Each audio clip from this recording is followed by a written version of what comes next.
कलयुगी मूर्खता है। अरे ज्ञान तो जितना बटे उतना बढ़िया है। प्रसाद तो बांटा जाता है, जितना बांट सको प्रसाद को बांटो। तो हनुमान जी महाराज जब राम जी जा रहे थे साकेत, अपने पूरी लीला का संवरण करके राम जी जाने लगे, तो जब जा रहे सबको, पूरी अयोध्या को राम जी साथ लेके जा रहे विमान में बिठा करके, तो हनुमान जी वहीं खड़े थे। राम जी ने कहा कि बेटा तू नहीं चलेगा? हनुमान ने कहा कि जाऊंगा, पर पहले प्रश्न का उत्तर दो। क्या? बोले जहां आप मुझे ले जा रहे हो, वैकुंठ साकेत जहां भी ले जा रहे हो, क्या वहां मुझे आपकी कथा सुनने को मिलेगी? तो राम जी चुप हो गए कि ये व्यवस्था तो केवल धरती पर ही है। स्वर्गे सत्ये च कैलाशे वैकुंठे नास्त्यम रसः अतः पिबन्तु सद्भाग्या माम माम मुंचित करहिचित। ये तो केवल धरती पर ही भगवत कथा मिलती है। तो हनुमान जी ने कहा प्रभु क्षमा कर दो, आज तक मैंने आपकी कोई आज्ञा टाली नहीं, पर आज मैं आपकी आज्ञा नहीं मान सकता, क्योंकि जहां राम कथा ना हो, जहां हरि कथा ना हो, वही हनुमान क्या करेगा? राम जी ने कहा तो फिर तू धरती पर कब तक रहेगा? हनुमान जी ने कहा जब तक आपकी कथा रहेगी तब तक ये हनुमान धरती पर रहेगा।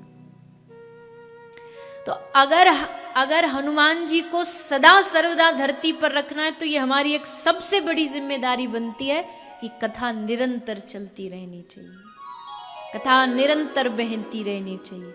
ये कथा कहीं रुकी तो हनुमान जी उसी क्षण ये पृथ्वी छोड़ के चले जाए। इस धरती पर हनुमान हर जगह बहता रहे, उसके लिए आवश्यक है सत्संग चलता रहे। कहीं हो भगवत सत्संग, हनुमान जी पहुंच जाते। भक्तमाल में तुलसीदास जी का चरित्र आता है। भक्तमाल एक बहुत सुंदर ग्रंथ है, अगर आप कभी भी भारत जाओ तो जरूर लेके आइएगा। नाभाजी द्वारा रचित है भक्तमाल।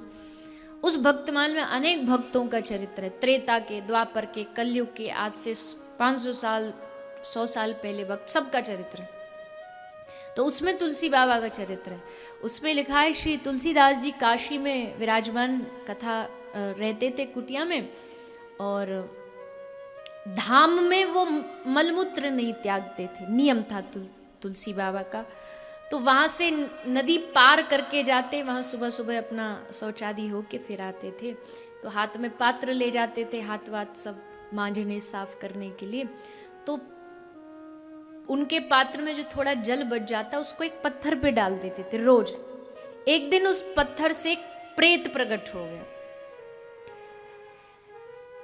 प्रेत जैसे प्रकट हुआ तो श्री तुलसी बाबा से पूछा, कहा, हाथ जोड़ के निवेदन किया कि बाबा आप जैसे महापुरुष रोज मुझे जल चढ़ाते थे, मैं प्रेत योनि से मुक्त हो गया, मांगो क्या चाहिए।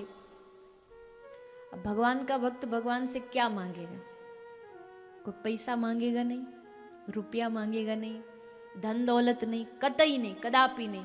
एक ही चीज, कृष्ण दर्शन लालसा, एक ही चीज मांगता है। तो तुलसी बाबा ने कही एक काम करो, प्रेत को का अगर दर्शन तू कुछ करा सकता है तो राम जी के दर्शन करा दे। तो प्रेत हंसने लगा। प्रेत बोला अगर राम जी के दर्शन कराने की ताकत होती तो मैं प्रेत होता? अच्छा, पर एक काम करा सकता हूं, ना आपकी ना मेरी, राम जी के जो परम भक्त हैं, परम दास हैं, उनका पता बता सकता हूं कि वो कहां मिलेंगे। तो पूछा कहां मिलेंगे? आप नित्य कथा करते हो, उस कथा में हजारों संत महापुरुष आते हैं। उस भीड़ से दूर जहां लोग अपने चप्पल, जहां अपनी जूते उतारते हैं, वहां पर एक कोढ़ी आता है। कोढ़ी मतलब जिसके पूरे शरीर में खून, रक्त इत्यादि बहता है, रोग है, बीमारी है, वो आता है। और वो रोगी कोई और नहीं है, वो स्वयं पवन पुत्र श्री हनुमान जी है। वो आगे नहीं बैठते, कहीं आगे बैठने के लिए कोशिश नहीं करते, पीछे एकदम वहां पादुका में बैठे रहते।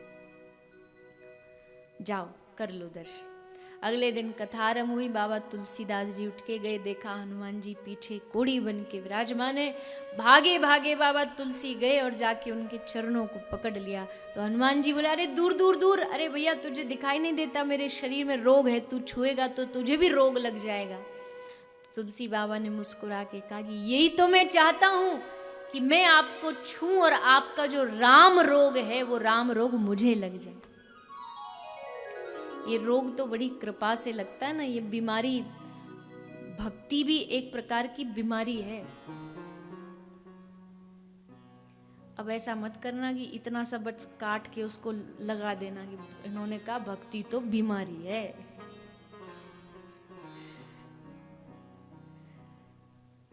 भक्ति सचमुच एक प्रकार का रोग है, लेकिन बड़ा अच्छा रोग है। अच्छा रोग इसलिए क्योंकि इस रोग में वो प्राप्त हो जाता है जो दुनिया के किसी भी सुख में नहीं है। भगवत भक्त को जो मिलता है ना, सच मानिए वो दुनिया में और किसी साधन से नहीं मिलता है। जो भगवान के भक्त को रस मिलता है, भक्ति में जो रस है। लोग कहे मीरा भई बावरी, सास कहे कुल ना शीरे, पर पग घुंघरू बांध मीरा ना चीरे। इतने दुख सहने के बाद भी अगर मीरा भक्ति नहीं छोड़ती तो कुछ तो बात होगी भक्ति में।